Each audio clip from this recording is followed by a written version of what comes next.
All right, starting this hour, a look back at the events that led to the siege of an entire city. Just over 2 weeks ago, the city of Boston experienced terror firsthand during one of its most celebrated sporting events. As a manhunt ensued to find those responsible for the attack, law enforcement put the city on lockdown, going door to door using all means necessary to catch the perpetrators. Now, as we all know, that exhaustive search turned out to be successful. And after shutting down the city, the FBI, along with local police officers, that was able to apprehend suspected bomber Johar Tsarnaev alive. But not all are seeing this as a triumph. Former Texas Congressman Ron Paul, along with many civil libertarians, see the events in Boston more as a worry than a win. In a recent op-ed, Paul said, quote, the reason for the military-style takeover of parts of Boston was that the accused perpetrator of a horrific crime was on the loose. The Boston bombing provided the opportunity for the government to turn what should have been a police investigation into a military-style occupation of an entire American city. This unprecedented move should frighten us as much than just an attack itself. So are we indeed trading away our safety for our security? Here to break this down and much more, Governor Gary Johnson joins me now. Megan, great to be with you. Thank you for so having me much here. for coming in the studio. It's quite a pleasure to have you here. So let's begin by talking about the Boston bombing. You know, it just raised a lot of issues with me. The fact that the Boston police handled this the way that they handled it, I think that was their prerogative. But the questions that really arise are due process.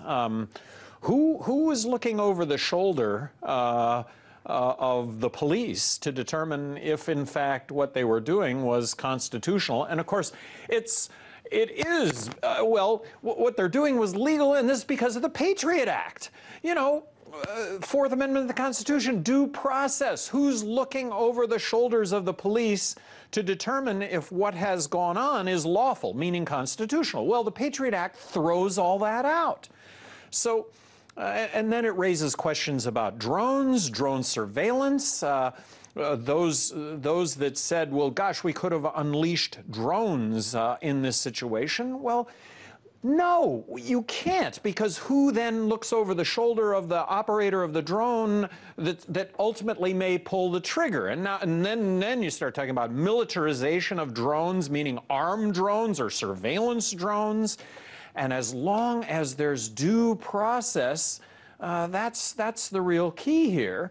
And apparently that was thrown out the window, and that's because of the Patriot Act. These individuals were not read their rights. They were treated as guilty as opposed to innocent until proven guilty. And that's one of the things I was going to ask you about, because you're talking about the Constitution, you're talking about due process. There was a big question over the Miranda rights and whether they should have been read to somebody that is a potential terror suspect. And then you can't help but equate, or when you start focusing on how we may have used drones in this situation, and the outcry over, well, no, you really can't use drones because there may have been innocent people killed.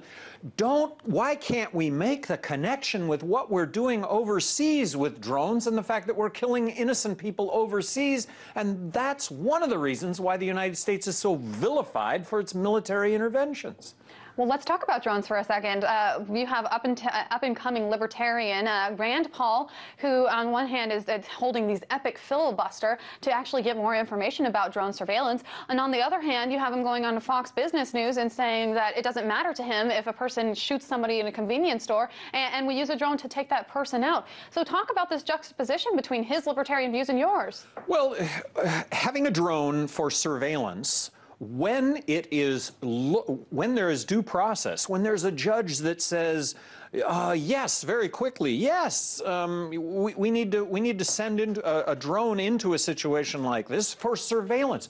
But if you're going to arm a drone in a situation like that, Megan, I think you're going to have unintended consequence, and that unintended consequence is it's not a trained military sniper out of a helicopter. It's somebody operating this remote control, and they're going to pull a trigger, remote control. control. Somebody that's innocent is going to end up hurt or killed in this situation. And now I'm back to this, why can't we make that connection? We're outraged over what I just said. Why can't we make that connection with what's happening overseas when it isn't a bullet that's being fired, it's a bomb that's being dropped? And no, we don't kill the intent. We don't just kill the intended target. We kill dozens, if not hundreds, of other innocent people in a given situation. And Gary, what you're saying is echoed so many times in other libertarian points of views when they're talking about foreign policy. So let's talk about foreign policy right now. Today, President Obama spoke with White House reporters, and he said that the crisis in Syria is growing. He acknowledged the fact that chemical weapons might be being used in Syria, but he doesn't know by who. So let's take a listen to what President Obama said, and then we'll talk about it. What we now have is evidence that chemical weapons have been used inside of Syria, but we don't know how they were used, when they were used, who used them. We don't have a chain of custody that establishes what exactly happened. And when I am making decisions about America's national security and the potential for taking additional action in response to chemical weapon use, I've got to make sure I've got the facts. He wants to make sure he has the facts. Now, this is something that a lot of people would argue President Bush didn't do before entering Iraq with the weapons of mass destruction. Is it fair to compare Syria with Iraq, the weapons of mass destruction with the alleged chemical use? I think it is. Let's get all the information. And after we've gotten all the information, let's look at our military interventions in the past. I suggest to you that there is not a military intervention in my life that has been warranted and hasn't resulted in consequences that were unpredictable from the start.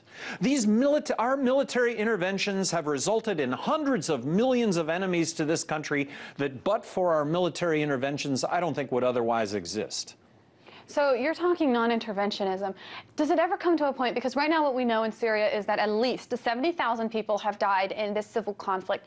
Does there ever come a point in your mind where we need to say, okay, it's time for the U.S. or another international body to step in and help those people? It's, you know, when you talk about it just like you've talked about it, who cannot say, gosh, this is something that we need to consider? But the reality is that when you look at our past actions, when you look at our past interventions, you said 70,000 people have been killed. When you look at our past military interventions, our military interventions result in another 100,000 losing their lives. But somehow that's justified because it's on the side of good. It's on the side of the United States.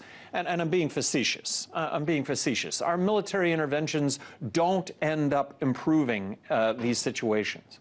And obviously that was the case because we did back the rebels that became Al-Qaeda back in the 1980s and 90s. Didn't we learn anything when it came to Afghanistan? So let's talk about the history that the U.S. has. So let's talk about Saddam Hussein. Let's talk about Iraq, okay? Now, when it comes to Iraq, we prosecuted Saddam, well, the international body actually prosecuted Saddam Hussein. He was killed for killing 148 people using chemical weapons, right? But in 2005 in Fallujah, didn't we do the same thing with white phosphorus?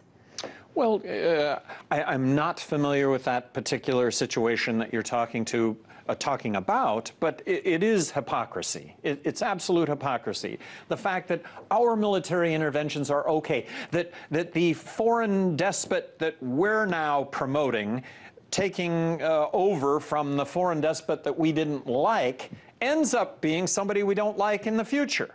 And I'm talking about Mubarak. You know, Mubarak. We back Mubarak, but we now openly admit that yes, he was very corrupt, and this was a horrible situation. But that he was better than what would have been. We're making these determinations. We should not be making these determinations. And Gary, it's because of the fact that the reason I was bringing up the Fallujah incident is because some of the upper officials of the Bush administration are now saying that yes, war crimes were committed. Do you think that they should be punished, or do you think they will be punished even?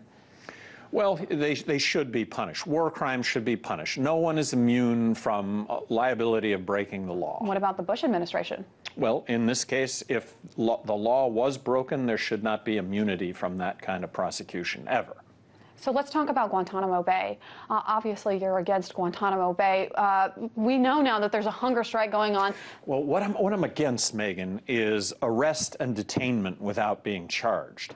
I also recognize that Guantanamo Bay as a facility may be a facility that we need, meaning housing enemy combatants that there is no place for. Arrest and detainment without charge, that practice has to stop. Guantanamo Bay as a facility may be a facility that we need. I wish President Obama were a lot more transparent on why he didn't shut down Guantanamo. Well, I have a sense that, gosh, this is a facility that if we shut it down, we're just going to have to duplicate it somewhere else. Arrest and detainment, torture, stop, stop. So what would President Johnson have done when it comes to Guantanamo Bay? I would have shut down the practice for which we think Guantanamo Bay should be shut down for, which is arrest and detainment without being charged and torture. That is not something that we should be any part of. That's what we fought wars over. Gary Johnson, thank you so much for joining us. 2012 presidential candidate for the Libertarian Party, Gary Johnson. Megan, thank you. Thank you.